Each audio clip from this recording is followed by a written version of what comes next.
সুপ্রভাত সবাইকে। আবারও আমার ইউটিউব চ্যানেল আমার বাড়ির জানলাতে সবাইকে স্বাগত জানাই। আজকে সকাল সকালই আমার স্নান সারা হয়ে গেছে এবং আমি পুজোটা করে নিচ্ছি। তার একটা বিশেষ কারণ আছে। মেয়ে এসেছিল কালী পুজোর ছুটিতে বাড়ি, ছুটি শেষ হয়ে গেছে, এবার তাকে হোস্টেলে ফিরতে হবে। আজকে ও ফিরে যাচ্ছে, সেই জন্যেই একটু তাড়াতাড়ি সমস্ত কাজ আমাকে গুটিয়ে রাখতে হচ্ছে। তো এই যে চলছে আমার প্রথম কাজ, সেটা হচ্ছে পুজো করা। পুজোটা সেরে নিলে না একদিক দিয়ে নিশ্চিন্তি থাকি। পুজো সেরে চলে এলাম রান্নাঘরে। মেয়ে বলেছে ভাত খেয়ে যাবে না, তার জন্য রুটি বানাতে। তো রুটির সাথে পনিরের একটু তরকারি করছি। ঠিক তরকারি বলা যায় না, এই ভাজা ভাজা টাইপের করব, সস ফস দিয়ে গালাগা একটু ভাজা। ফ্রাই প্যানে একটু বাটার লাগিয়ে পনিরটাকে ভেজে নিচ্ছি, হালকা ভাজতে হবে। এরপর আবারও বাটার দিয়ে পেঁয়াজটাকে ভেজে নেব। পেঁয়াজটাকেও কিন্তু খুব হালকা ভাজতে হবে, পেঁয়াজ এবং কাঁচা লঙ্কা দিয়ে একটু ভেজে দেব পরিমাণ মতন নুন দেওয়ার পর দিচ্ছি কাশ্মীরি রেড চিলি পাউডার একটু পরিমাণে দিয়ে আবারও নাড়াচাড়া করে পনিরটা দিয়ে দিচ্ছি। পনিরটা দিয়ে বেশ কিছুক্ষণ আবারও নাড়াচাড়া করতে হবে। দিয়ে দিলাম 1 চিমটি চিনি। বেশি ভাজতে হবে না, হালকা ভেজেছিলাম। এবং এইটার মধ্যে দিচ্ছি টমেটো সস এবং একটু সামান্য পরিমাণে মেয়োনিজ। এটা চটজলদি একটা রান্না, খেতেও বেশ ভালো লাগে। সসগুলো দেওয়ার পর পনিরটা ভালোভাবে নাড়াচাড়া করতে হবে। এরপর আমার কাছে গোটা গোলমরিচ ছিল, সেটাকে থেতো করে ওটার মধ্যে দিয়ে নিয়েছি এবং নামিয়ে নিয়েছি। এরপর বানিয়েছিলাম রুটি।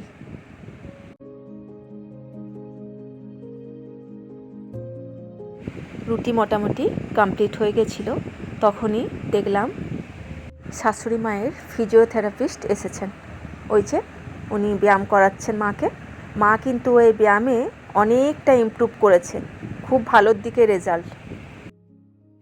পরে না আমি একটা মায়ের সকাল থেকে রুটিনটা একদিন শেয়ার করব।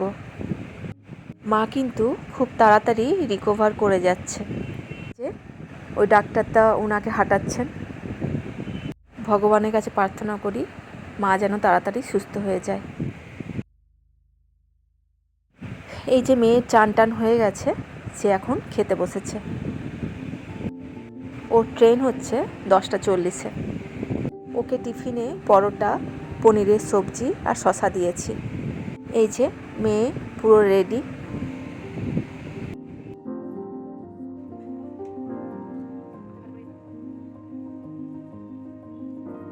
নাতনি চলে গেলে ঠাকুমার হয় যত মুশকিল।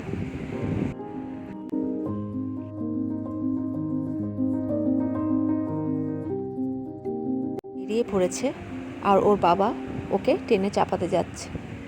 বাচ্চাগুলো বাড়িতে থাকলে কিভাবে যে সময় পেরিয়ে যায় বোঝা যায় না। বাড়িতে না থাকলে বাড়িটা পুরো খা খা করে, ঠিক যেন মনে হয় আত্মা ছাড়া প্রাণ। আর ঠাকুমা নাতনির জন্য সমানে কেঁদে যাচ্ছে, একদম পুরো বাচ্চাদের মতন। এখন প্রায় সময় মা একটু আধটু এরকম করে কান্না করছে। অনেক ভুলানোর পর সে একটু চুপ করেছে।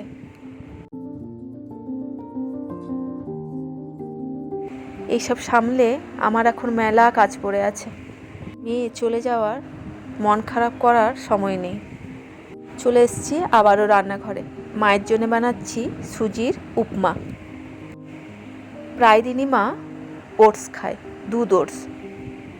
আর মাঝে মধ্যে 1-8 দিন এই সুজির উপমাটা মাকে দিই।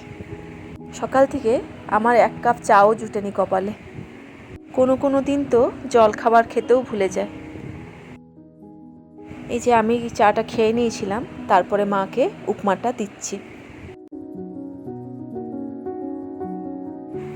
তারপর আমি রান্না সেরে নিয়েছিলাম। আজকে সেরকম কিছু করিনি, পরে দেখাচ্ছি তোমাদেরকে কি করেছি।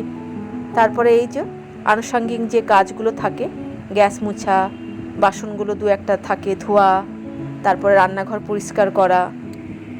একবার চান তো হয়েইছে সকালে, এরপর এইসব করার পর আর একবার আমাকে চান করতে হয়।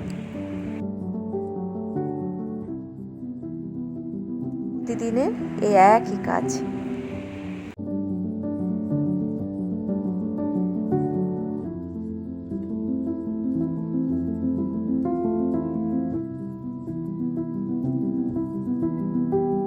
মোছা ধোয়া হয়েই এলো। এবারে যে বোতলগুলো ফাঁকা হয় সেই বোতলগুলোকেও একবার ভালো করে ধুয়ে জল ভরে রেখে দিই। হাতে হাতে কাজগুলো করে নিলে এতটা চাপের মনে হয় না। আর যদি মনে করি পরে করব, তাহলে তো এক গাদা কাজ জড়ো হয়ে থাকে। মোটামুটি এই বেলাটা ধোয়া পরিষ্কারের কাজ আমার শেষ হলো।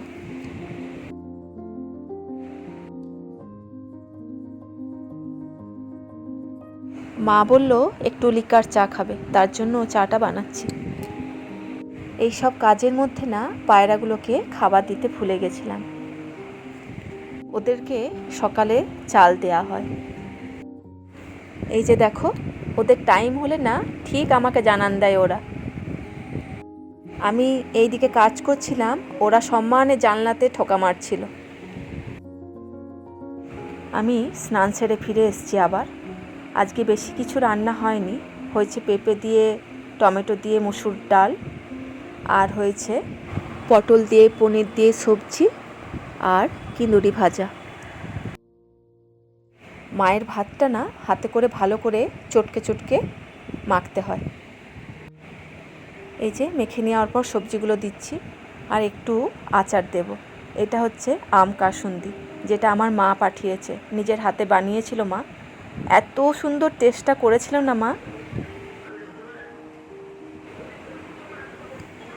এই যে মাকে এবারে খাইয়ে নেব।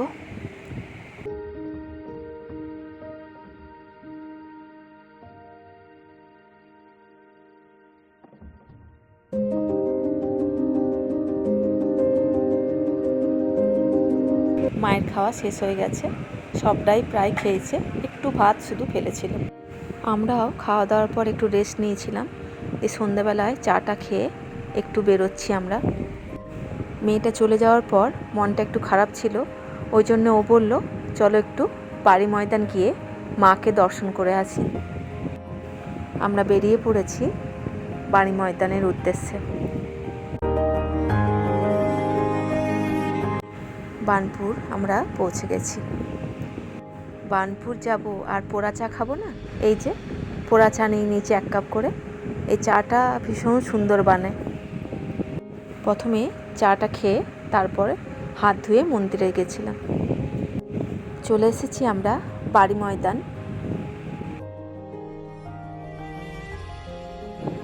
এই মন্দিরটা অনেক পুরনো মন্দির। আর দেখো মায়ের মুখটা এত সুন্দর না। এই যে আগের দিন কালী পুজোর সময় আমি ভিডিওটা ভালোভাবে করতে পারিনি, কারণ তখন ব্যারিকেড দেওয়া ছিল, মন্দিরে প্রবেশ করা যাচ্ছিল না। আজকে আমি সামনে থেকে ভিডিওটা করেছি। এখানে এলে সব ঠাকুরেরই দর্শন করা হয়ে যায়। বাড়ি ময়দানে মা কালীর মন্দির, বাবার মন্দির, গহরাজের মন্দির, রাধাকৃষ্ণের মন্দির, মা পার্বতীর মন্দির, গণেশ ঠাকুরের মন্দির, রাম সীতা হনুমানজির মন্দির। চলে এলাম রাধাকৃষ্ণের মন্দির। এখানে আরতি এবং কীর্তন হচ্ছিল।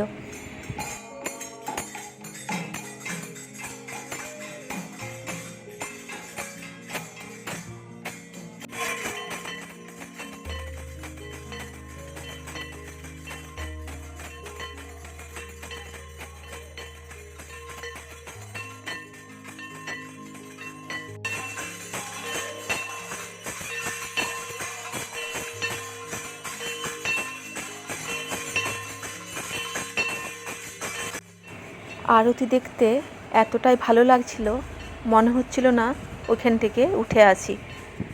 আর এই মানুষটাকে দেখো, আমি যে থেকে দেখছি উনি এক নাগাড়ে ওই ঘন্টা বাজিয়েই যাচ্ছেন। এইসব মানুষগুলোকে দেখলে আরও ভক্তি আছে।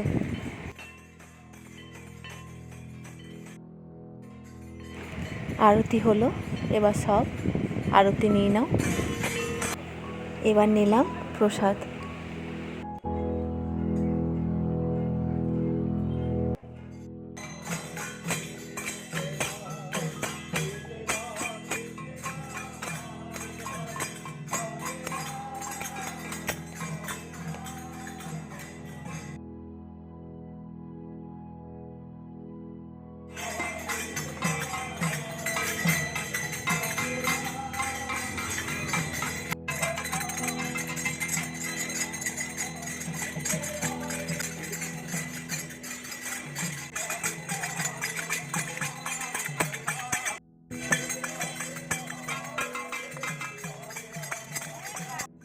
কীর্তন হচ্ছিল, আবার তার সাথে হরিলুটও হচ্ছিল।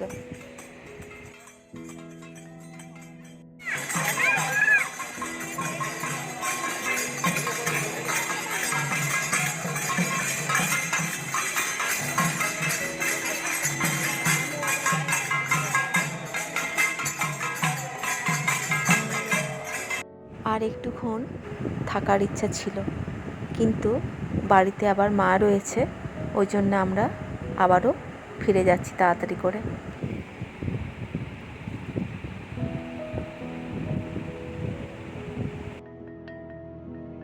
ভিডিওটা যদি ভালো লাগে তাহলে প্লিজ লাইক, শেয়ার এবং সাবস্ক্রাইব করবেন। আজকের মতন এইটুকুই, টাটা।